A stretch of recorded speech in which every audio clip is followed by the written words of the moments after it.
안녕하세요. DSB 연구실 석사과정 김정희입니다. 오늘 세미나에서 여러분들께 공유하고자 하는 내용은 CPC-1이라고 불리는 논문입니다. 이 논문은 Unsupervised Learning 방법론에 대해 다루고 있습니다.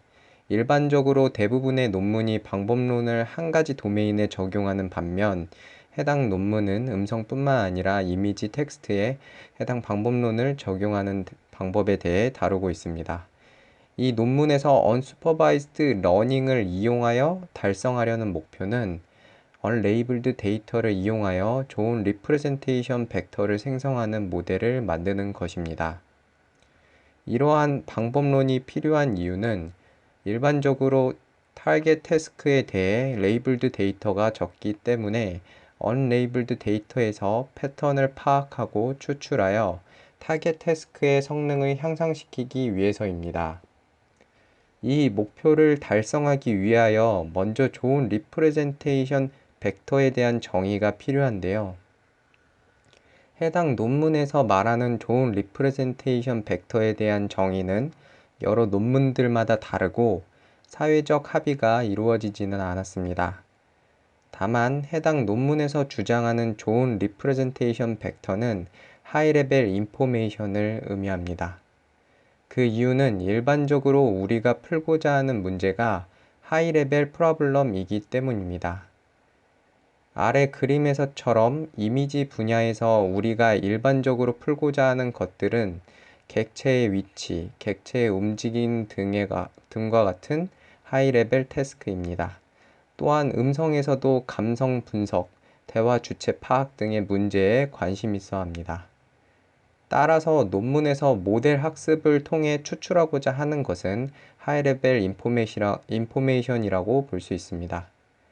하이레벨 인포메이션에는 몇 가지 특징이 있습니다. 바로 데이터에서 매우 느리게 변한다는 것입니다. 음성 예시를 통해 보면 직관적으로 이해할 수 있는데요. 아래 그림의 음성 데이터에서 노이즈 데이터는 빨리 나타났다가 사라지는 반면 음소 정보나 품사 정보, 감정과 같은 정보는 긴 기간 동안 나타나는 것을 확인할 수 있습니다. 즉, 데이터 전반적으로 공유되는 정보라는 특징을 하이레벨 인포메이션이 갖고 있습니다. 따라서 하이레벨 인포메이션을 추출하기 위해서는 shared information, 즉 공유되는 정보를 추출해야 합니다. 이전 unsupervised 방법론들은 이 shared information을 어떻게 추출하였는지 확인해 보도록 하겠습니다. unsupervised 방법론들 중 텍스트 도메인에서 대표적인 방법론인 word2vec이나 이미지 도메인에서 대표적인 방법론인 컨텍스트 프리딕션과 같은 방법론은 현재 시점까지의 정보를 이용하여 먼 미래의 시점의 정보를 예측함으로써 모델을 학습시킵니다. 이러한 방식을 다이렉트 프레딕티브 코딩이라고 부릅니다. 다이렉티브 프리딕티브 코딩 방식이 shared information을 추출할 수 있었던 이유는 현재 시점에서 먼 시점의 정보일수록 서로 연관성이 희미하기 때문에 먼 미래를 예측하도록 하면 현재 시점과 미래 시점의 공유 정보의 모델이 집중하여 학습되기 때문입니다. 하지만 이러한 방법에는 두 가지 문제점이 있습니다. 첫 번째는 먼 미래 시점의 정보, 즉 타겟 위치의 클래스를 예측하는 것이 비효율적이라는 점입니다. 그 이유는 아래 예시를 통해 설명드리도록 하겠습니다. 그림에서 모델이 입력으로 일정 길이의 텍스트를 받고 먼 미래의 시점에서 클래스 한 개의 정보를 이용하여 학습하게 됩니다. 이 그림에서 먼 미래 시점에 나타날 수 있는 단어는 확률적으로 여러 가지가 될 수 있습니다. 하지만 다이렉티브 프리딕티브 코딩은 한 개의 클래스 정보만으로 크로스 엔트로피 로스를 구성하고 학습하므로 비효율적입니다. 두 번째, 이러한 방식은 shared information을 직접적으로 표현하고 최대화하는 목적식을 갖고 있지 않습니다. 즉, shared information을 추출하는 최적의 방식이 아닙니다. 반면에 오늘 세미나 논문인 CPC는 이러한 문제점을 해결한 논문입니다. 우선 클래스 정보를 이용하여 학습하는 방법이 비효율적이기 때문에 CPC에서는 먼 미래의 정보인 타겟 위치의 벡터와 다른 위치의 벡터를 비교하는 방식으로 학습합니다. 이러한 방식이 더 효율적인 이유는 아래 그림을 통해 확인할 수 있습니다. 왼쪽 그림은 클래스를 이용하여 학습하는 예시이며 이때 모델이 학습을 통해 얻을 수 있는 정보는 해당 그림이 고양이라는 것입니다. 반면 오른쪽 그림은 비교를 통해 학습하는 예시이며 이때 모델은 두 가지 그림을 보며 비슷하다 또는 다르다를 구분해야 하므로 각 이미지 내에서 유사성 등의 다양한 정보를 학습할 수 있습니다. 따라서 비교를 통해 학습하는 경우 더 효율적이라고 볼 수 있습니다. 또한 CPC 논문에서 Shared Information을 직접적으로 추출하기 위하여 Shared Information을 측정할 수 있도록 정보 이론의 상호 의존 정보량의 개념을 이용하여 함수를 구성합니다. 그리고 Shared Information을 최대화하는 로스 펑션을 적용하여 Shared Information이 최대화될 수 있는 최적의 방법을 제시합니다. 다음은 CPC 논문에서 제시한 아키텍처를 보면서 Shared Information을 최대화하고 하이레벨 인포메이션을 어떻게 추출하는지 설명드리도록 하겠습니다. CPC 논문의 아키텍처는 로우 데이터인 텍스트나 음성 이미지로부터 일련 길이의 벡터 형태로 만드는 인코더, 그리고 인코더에서 추출한 레이턴트 벡터를 하이레벨 인포메이션으로 변환하는 오토레그레시브 모델이 있습니다. 일반적으로 로우 인풋은 길이가 너무 길기 때문에 이를 그대로 학습하는 것은 어려움이 있습니다. 따라서 일정 길이의 벡터로 전환하기 위하여 인코더를 활용합니다. CPC 논문에서는 이미지, 텍스트, 음성 등 각 도메인에 적용할 때 조금씩 다른 인코더 아키텍처를 사용합니다. 그 안에서 공통점은 인코더는 주로 컨볼루션 레이어와 렐루 액티베이션으로 구성된 블록으로 이루어져 있다는 점입니다. 다음은 오토 리그레시브 아키텍처입니다. 오토 리그레시브 아키텍처는 인코더에서 추출한 레이턴트 벡터를 이용하여 컨텍스트 벡터를 추출하는 모듈입니다. 여기서 컨텍스트 벡터는 이전 슬라이드에서 설명했던 하이레벨 인포메이션과 같은 의미를 갖고 있습니다. 오토 리그레시브 모델에서 t 시점의 컨텍스트 벡터를 생성하기 위하여 t 시점까지 생성된 레이턴트 벡터를 입력으로 활용합니다. 이미지, 텍스트, 음성 등 각 도메인에 적용할 때 조금씩 아키텍처가 다르지만 주로 GRU, LSTM 등의 리커런트 뉴럴 네트워크로 구성되어 있습니다. 다음은 아키텍처에서 추출한 컨텍스트 벡터와 레이턴트 벡터를 이용하여 공유 정보를 추정하는 함수를 어떻게 만드는지, 그리고 공유 정보를 최대화하는 로스를 구성하는 방법에 대해 살펴보도록 하겠습니다. 두 벡터 사이의 공유 정보를 추정하기 위하여 CPC 논문에서는 정보 이론의 상호 의존 정보 개념을 활용합니다. 상호 의존 정보란 두 변수 사이의 상호 의존성을 측정하는 방법을 나타냅니다. 따라서 CPC 논문에서 제시하는 공유 정보를 추정하는 함수 fx는 상호 의존 정보에 비례하도록 설계되어 있습니다. 아래 예시를 통해 그 구조와 식을 구체적으로 설명드리겠습니다. t 시점에 위치한 컨텍스트 벡터 ct와 t 플러스 2 시점에 위치한 레이턴트 벡터 xt 플러스 2의 공유 정보는 가운데에 웨이트 매트릭스를 두고 두 벡터의 바이리니어 행렬 곱으로 구성되어 있습니다. 일반적으로 어텐션에서 디코더의 벡터와 인코더의 벡터 사이의 유사성을 구할 때 사용하는 구조와 매우 비슷한 구성입니다. 다만 두 벡터 사이의 거리에 대한 정보가 반영될 수 있도록 웨이트 매트릭스 W는 거리에 따라 서로 다르게 적용됩니다. 즉, 거리가 2일 때는 매트릭스 W2를 사용하고 다음과 같이 거리가 3일 때는 매트릭스 W3을 적용합니다.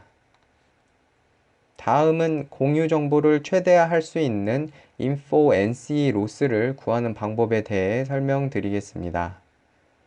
우선 info NC 로스는 파지티브 샘플과 네거티브 샘플이 필요합니다. 파지티브 샘플은 컨텍스트 벡터에서 원하는 거리에 위치한 레이턴트 벡터를 의미하고 네거티브 샘플은 원하는 곳 이외에 위치한 벡터를 의미합니다. 파지티브 샘플은 거리에 따라 한 개씩만 선정되며 네거티브 샘플은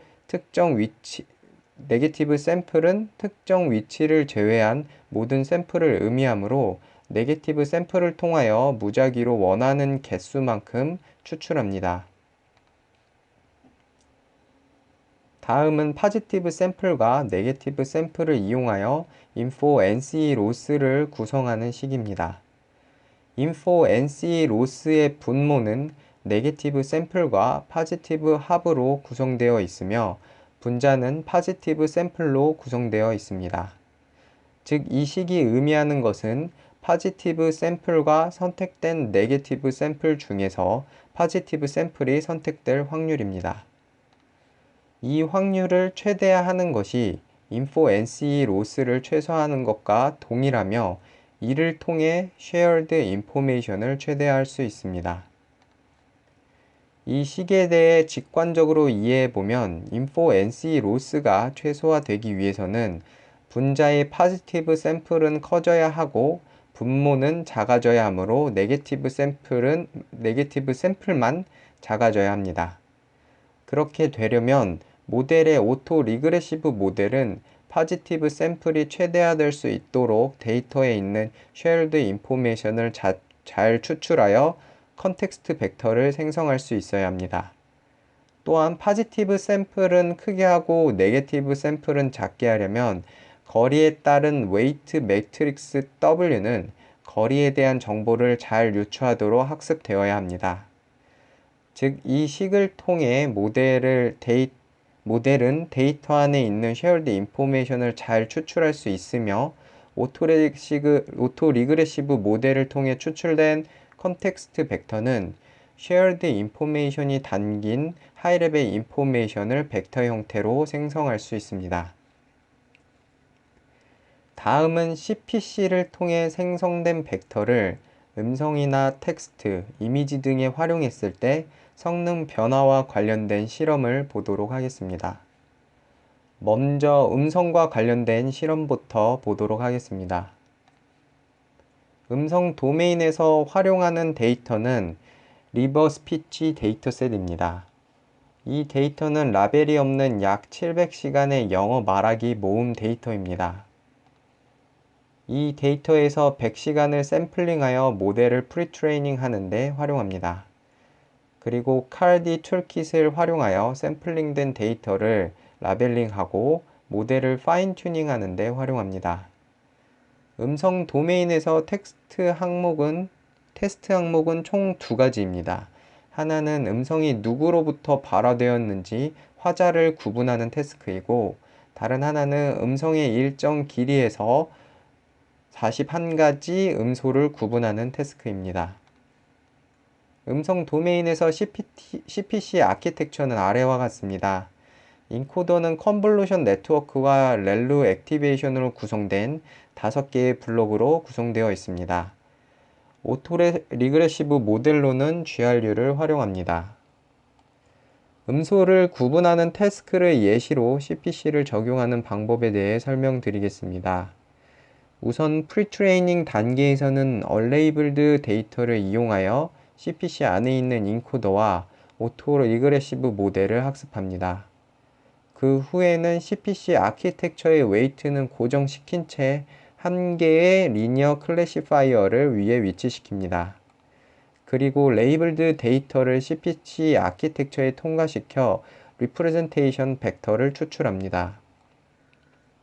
이 리프레젠테이션 벡터와 라벨을 이용하여 리니어 클래시파이어를 학습하여 파인 튜닝을 진행합니다.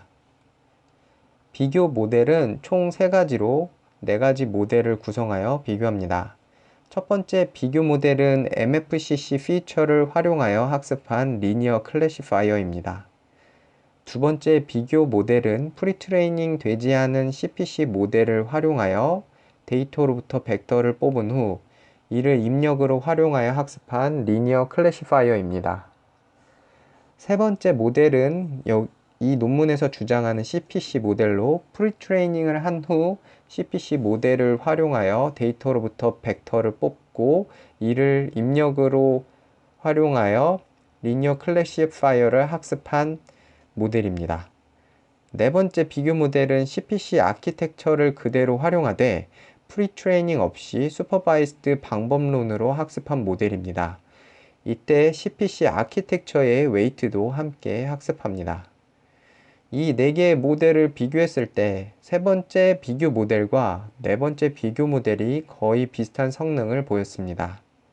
즉 프리트레이닝을 통해 학습된 모델에서 뽑은 리프레젠테이션 벡터는 파인 튜닝을 통해 학습된 리프레젠테이션 벡터만큼 유용하다는 것을 의미합니다. 다음은 이미지에서 CPC를 적용하는 방법에 대해 알아보도록 하겠습니다. 이미지 데이터는 이미지넷 컴피티션 데이터셋을 활용합니다. CPC 아키텍처로서 인코더는 레즈넷 버전 2 102를 활용하고 오토 리그레시브 모델로는 픽셀 CNN을 활용합니다. 다만 레즈넷의 경우 아키텍처만 활용하고 이미지넷 컴피티션에서 학습된 웨이트는 활용하지 않습니다. 이미지 데이터를 CPC 방법으로 프리트레이닝하는 방법은 다음과 같습니다. 우선 이미지를 특정 크기로 자르거나 리사이즈를 통하여 256x256 사이즈로 변경합니다. 그리고 중복을 허용하도록 잘라서 64x64 크기의 이미지를 총 7x7개 생성합니다. 이후 잘라진 이미지를 레즈넷 V2 모델을 활용하여 레이턴트 벡터로 변환합니다.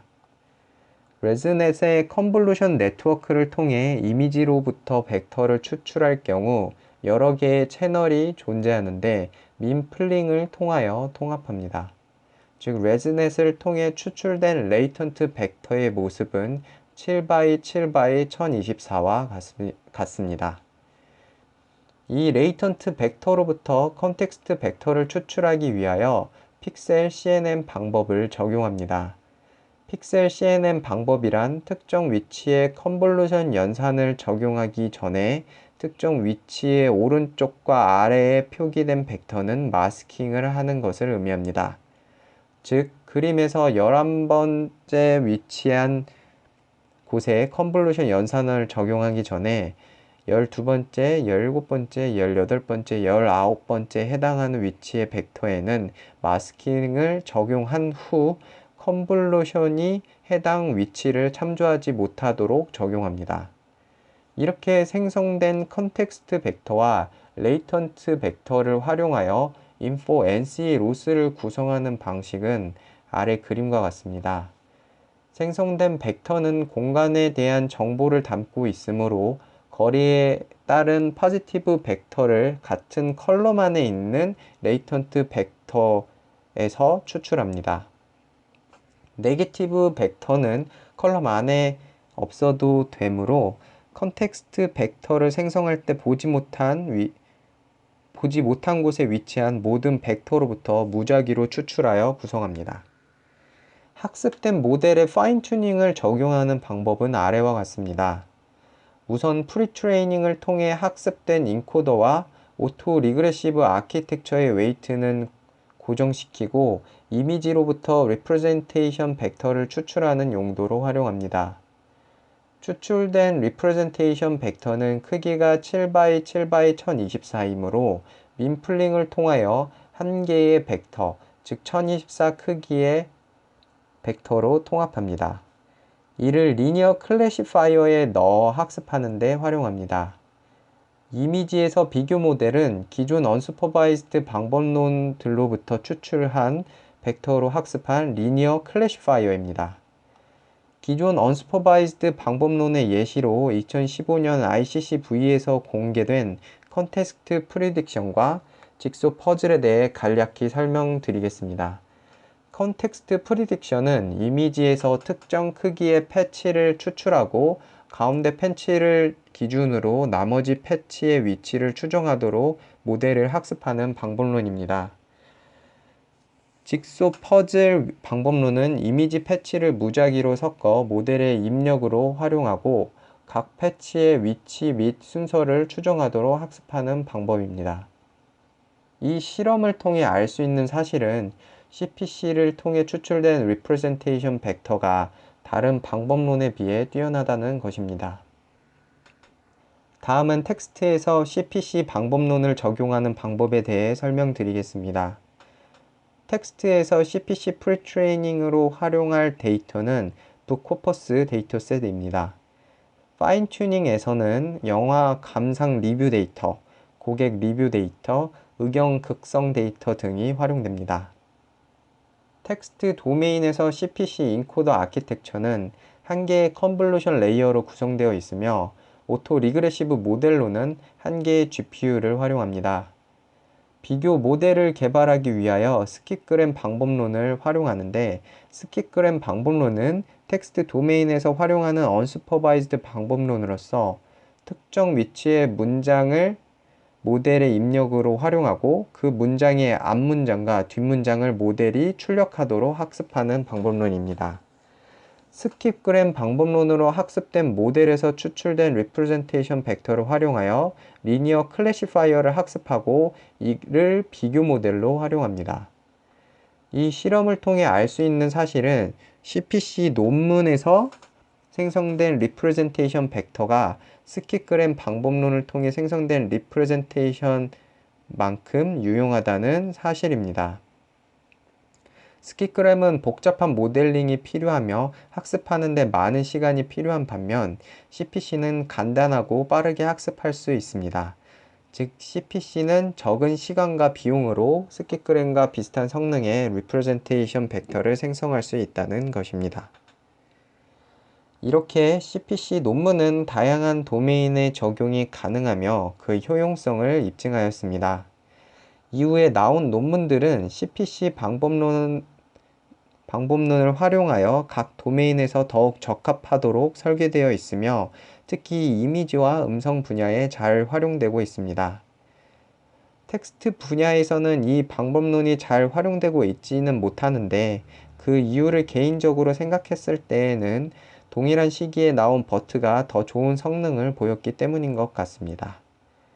지금까지 Representation Learning with Contrastive Predictive Coding 논문에 대한 설명을 다뤘습니다. 들어주셔서 감사합니다.